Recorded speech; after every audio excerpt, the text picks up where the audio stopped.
Nou, wat hebben we hier al hierin? Een heel grote goot. Dan heb je dus gewoon de hand voorriet. Zal ik maar even zeggen.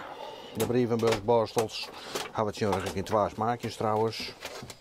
En we gaan dus de brievenbus weer met klepje. Die sluit er zelf nog wat beter aan. Radiatorfolie ombrengen of zuinige ledlampen aansluiten. Zo'n verliezen hier komen meewerkers van de Ljochtbus bij Meesken thuis.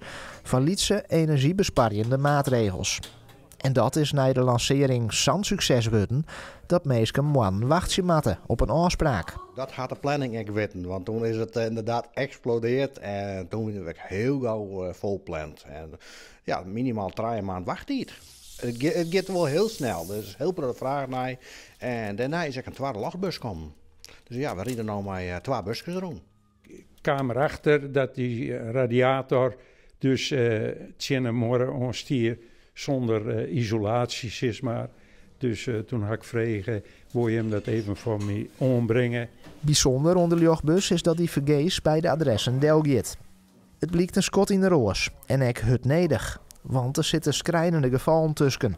Ik kom er wel regelmatig dingen voorbij en denken van ja, zo maakt het eigenlijk net. En inderdaad, waar ben ik wel eens weinig voorbij gekomen, inderdaad, waar de kachel uitzit en al kieren dichtplakt ben. Ja, dat is net de bedoeling, want dan krijg je weer orenproblemen zoals schimmel en vochtvorming. En die maak je dus net in de wenning en haar. Dus je moet er wel een beetje blowen stoken. Bij de heer Witteveen in Mitselwier hoeft Joert net een protte te gebeuren. Dit is een vrij recente woning, dus ja, de gezien en alles, dat is je vrij goed.